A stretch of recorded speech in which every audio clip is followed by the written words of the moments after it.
morning students, you are welcome to online class. I am Vijay from Science Department.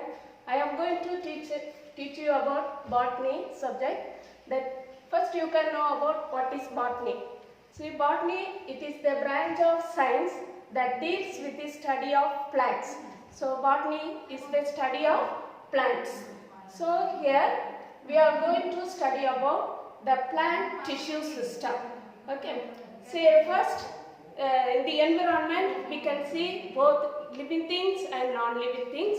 The living things are made up of cells. You have learned cells in your lower classes.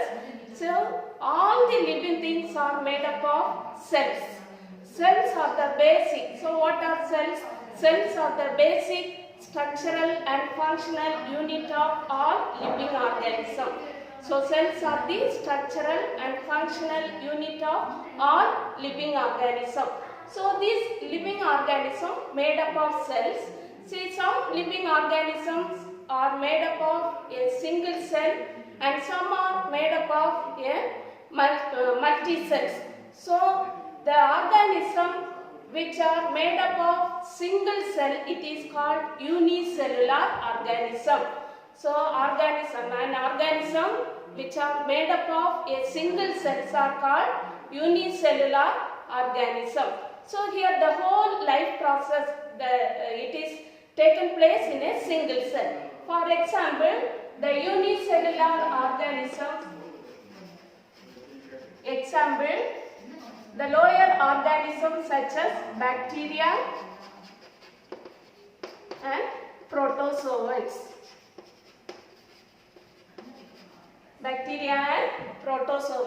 Some living organisms are made up of multicellular.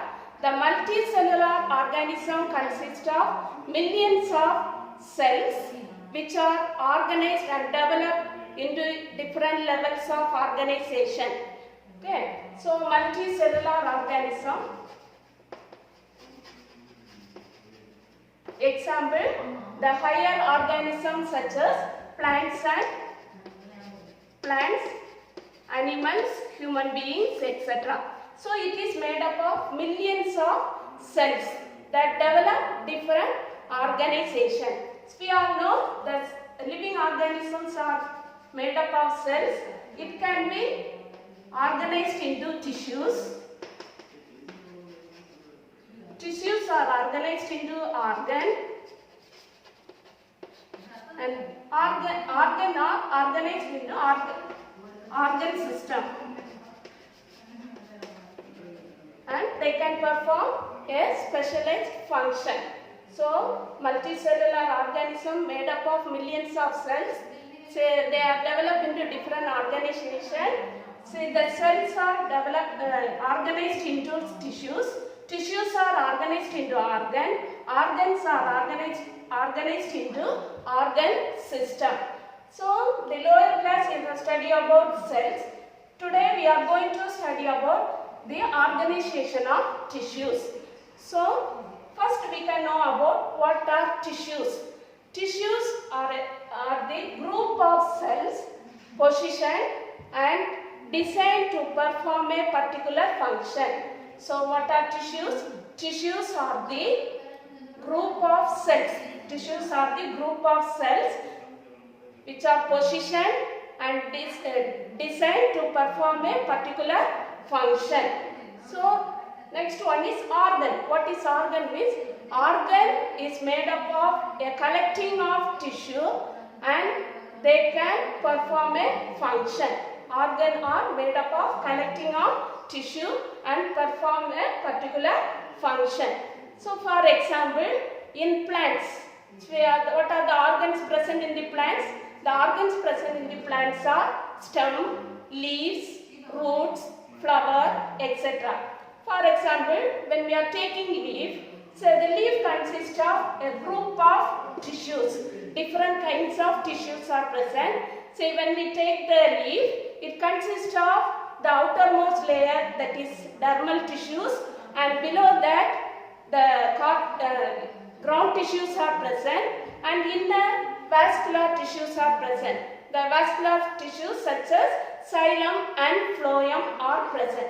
So these all the tissues are collecting together and form an organ, and they perform the particular function.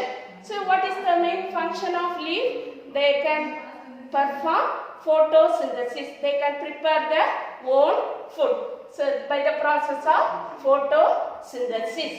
So next, unicellular organism we have learned, multicellular organism learned. Say multicellular organism, so they are made up of different kinds of tissues that can be organized. That is, the cells are organized into tissues, tissues are organized into organ are organized into organ system. So now next we are going to study about plant tissues.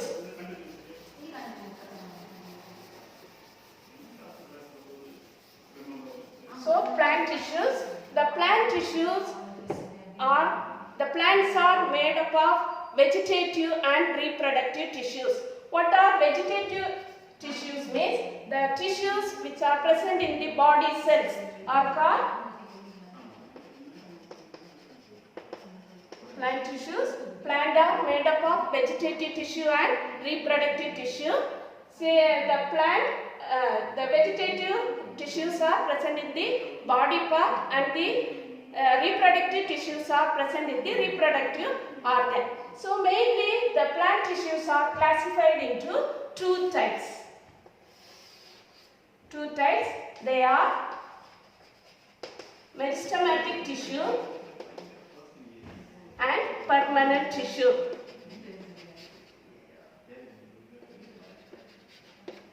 Meristematic tissue and permanent tissue.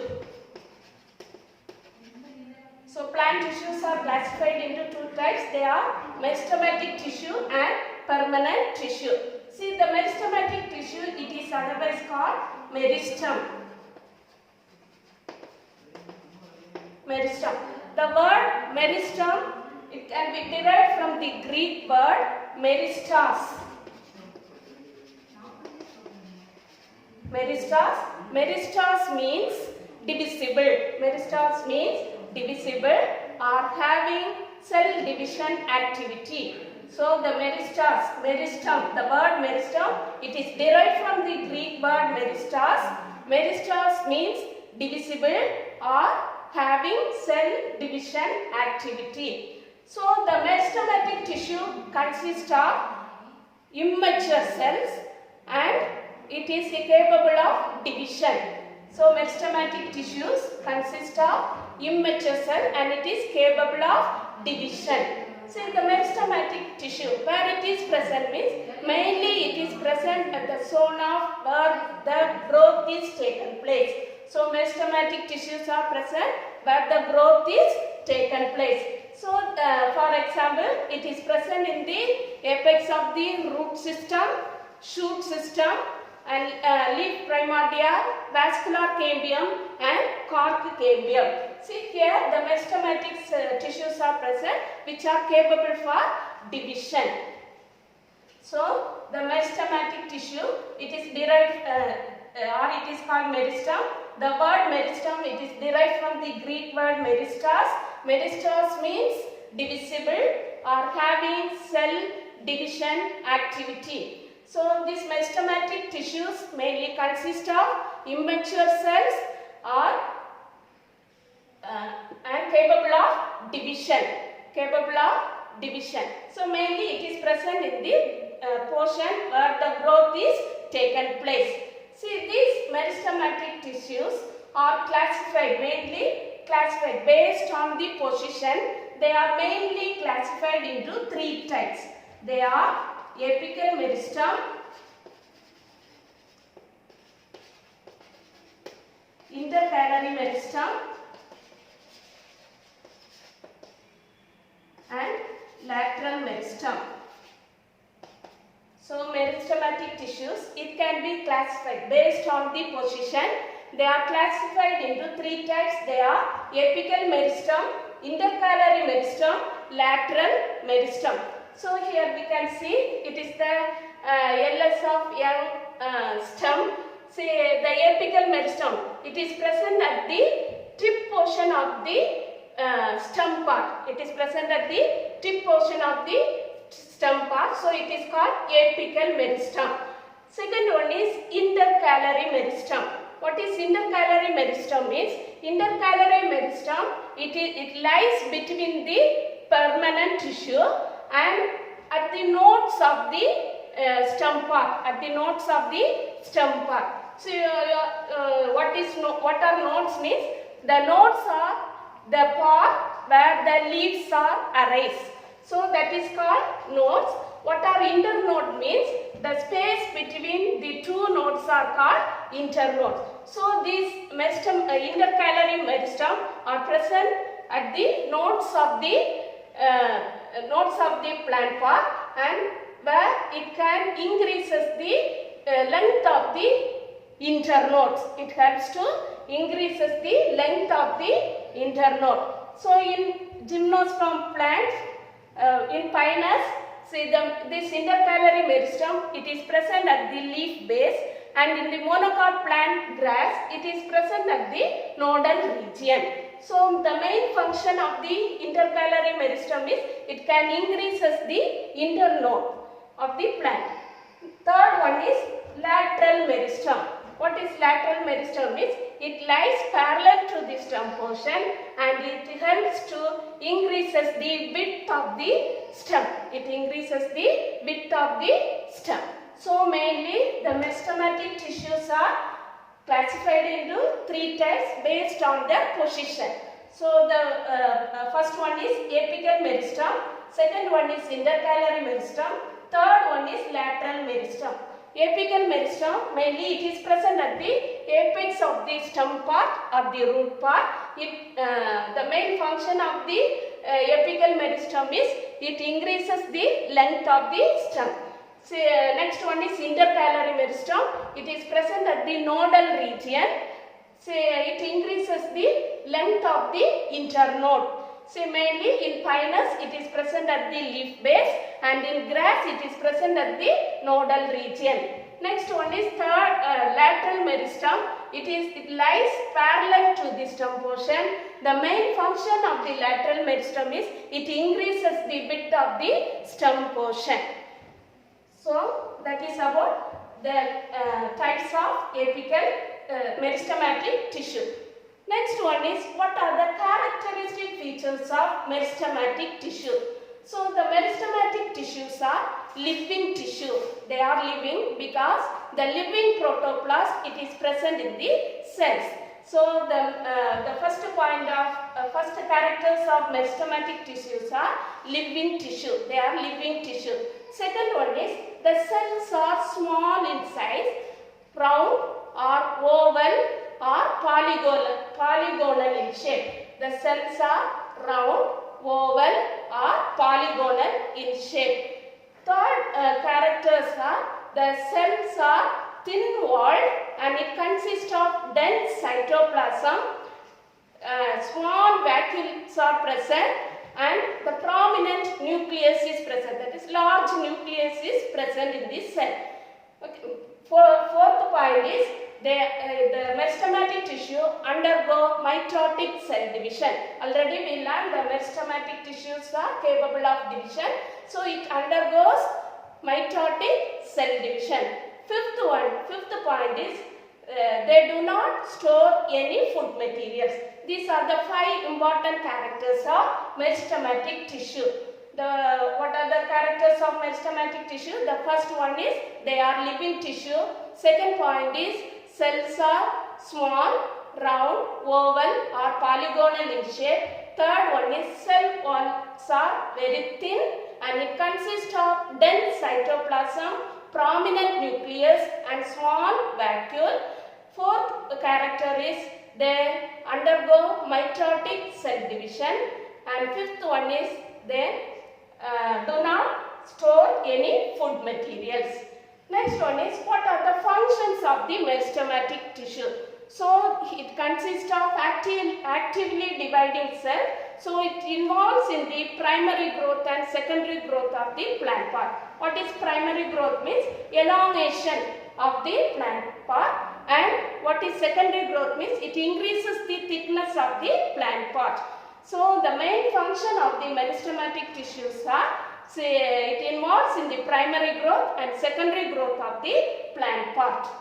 Well understood? So meristematic tissue, plant tissues are mainly classified into two types. They are meristematic tissues and permanent tissue. Meristematic tissues, or otherwise it is called meristem. The meristem, the word meristem, it was derived from the Greek word meristos, which means divisible. So based on the position, the meristematic tissues are classified into apical meristem, intercalary meristem and lateral meristem. Apical meristem, it is present at the apex of the shoot system or root system. So it involves the elongation, the increases the length of the plant part, and the intercalary meristem, it is present in the nodal region. So it increases the length of the internode. In pinus, it is present at the leaf base, and in grass, it is present at the nodal region. Lateral meristem, it is present at parallel side of the stem portion. It helps to increases the width of the stem. Next one is characters we have learned. See, what are the characters means? They are living cells. The cells are very small, round, oval or polygonal in shape. Cell walls are thin, and it consists of dense cytoplasm, large nucleus and small vacuoles. These cells are undergo mitotic division. Then they do not store any food materials, that we have learned. Next one is permanent tissue. What are permanent tissue? See, these meristematic tissues, after some time, it stop to divide. See, those cells, it can be turned into permanent tissue. So the permanent tissues are, the permanent tissues consist of mature cells, and it is incapable of division. So permanent tissues consist of mature cells, and it is incapable of division. So the permanent tissue, it is mainly classified into two types. They are simple tissues and complex tissues. Simple tissues and complex tissues. See, what are simple tissues means? The simple tissues, it consists of homogeneous cells, the same type of cells, and they can perform their function. They consist of similar cells. So they consist of similar cell. The simple permanent tissue, it can be classified into three types. They are parenchyma, collenchyma and sclerenchyma. So simple permanent tissues are classified into three types. They are parenchyma, collenchyma, sclerenchyma. So first we can learn about parenchyma. What are parenchyma means? See, it is a living tissue. Parenchyma, it is a type of simple permanent tissue. It is a living tissue because it consists of, the cells consist of living protoplast. So simple tissues consist of parenchyma, collenchyma and sclerenchyma. Parenchyma, it is a living tissue. It consists of living protoplast. The cell walls are very thin. Here the cell walls are very thin, and it consists of round, oval or polygonal shaped cell. See, polygonal shaped cell. This in the aquatic plants, say, it consists of many intercellular air spaces. So in the aquatic cell, the parenchyma cells are called as aerenchyma because of the presence of air spaces. See, these air spaces help the plant to buoyant on the surface of the water, to float it makes the plant to float on the surface of the water. So the parenchyma tissue, say in the aquatic plants, it consists of large air spaces, intercellular air spaces. It helps the plants to float on the surface of the water. So this in the aquatic plant, the parenchyma cells are called as aerenchyma. See, when the parenchyma cell exposed to sunlight, it develops chloroplast. So chloroplast is the green pigment which involved in photosynthesis. So these cells are, if the chloroplast it is present, it is called chlorenchyma. So the parenchyma cells, when exposed to sunlight, it develop chloroplast, so which is helpful for perform photosynthesis. So those, if the cells consist of chloroplast, those types of cells we can call it as chlorenchyma. So that is about parenchyma. What are the functions of parenchyma? The functions of parenchyma are, it is helpful to store food materials and absorption, buoyancy, secretion, etc. And also these parenchyma tissues are helpful in the xerophytic plant to store the water. Then the parenchyma tissues, in potato the parenchyma tissues are present which are filled with starch,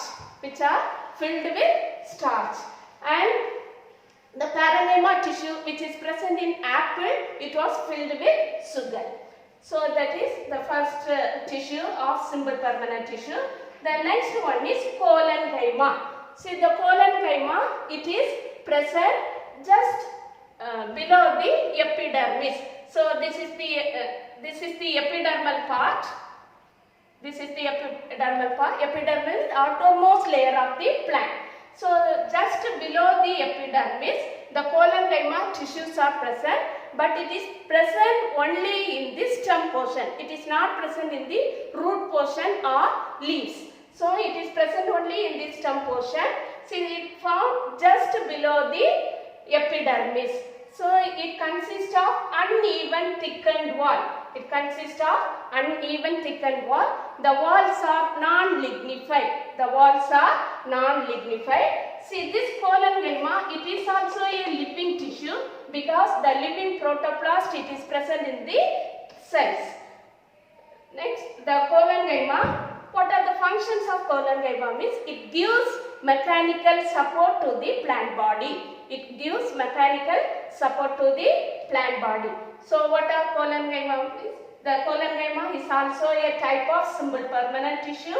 It found just below the epidermis, and it consists of uneven thickened wall, and the walls are non-lignified walls.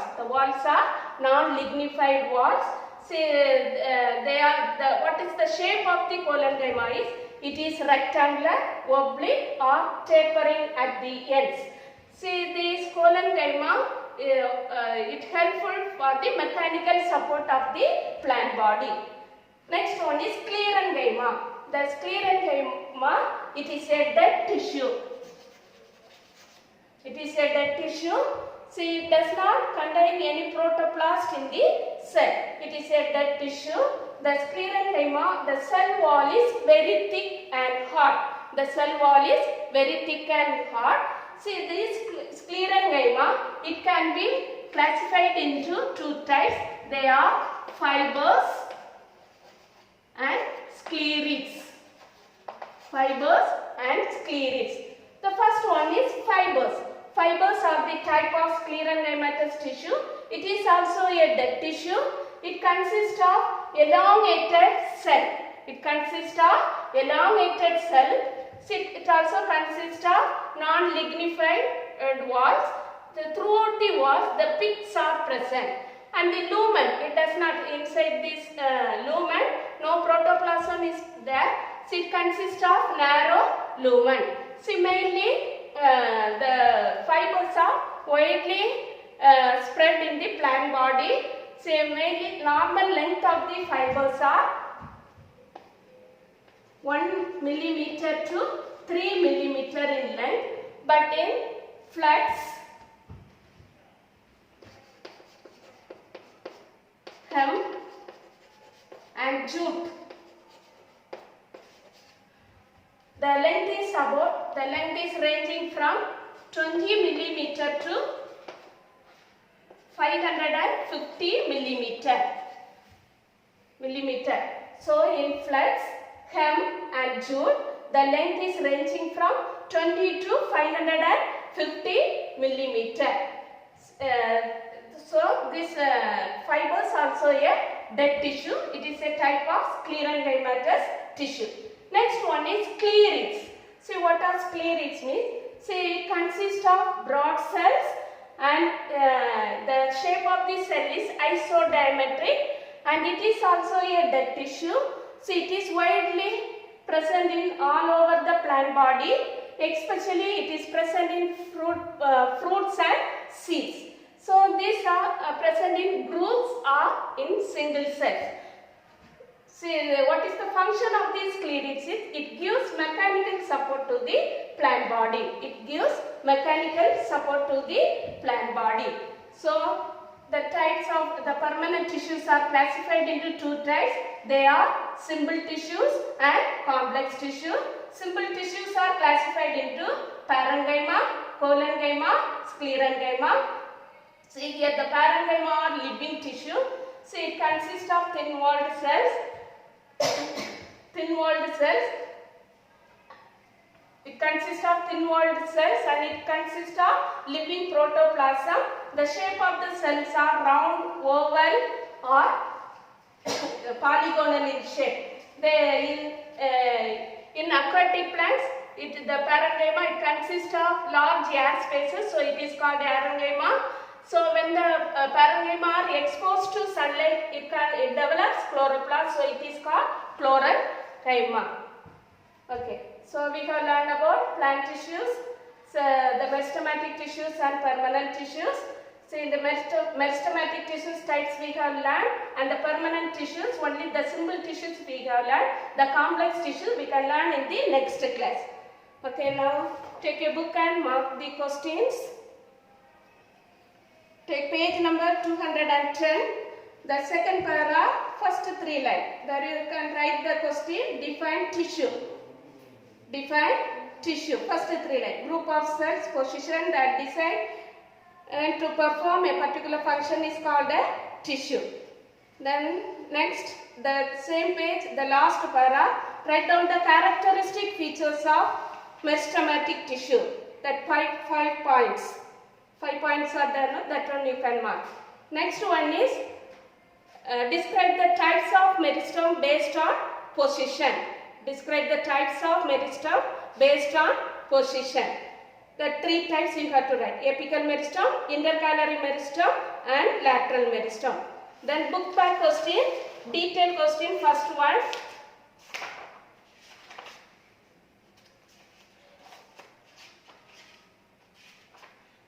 What are permanent tissue? Describe the different types of simple permanent tissue. That one, page number 211. Say the last you can see permanent tissue one heading. From there to next page up to sclerites. That is up to common in fruits and seeds. Up to that. So students, you can learn the lesson and write. Say the remaining tissues we can see in the next class. Thank you students.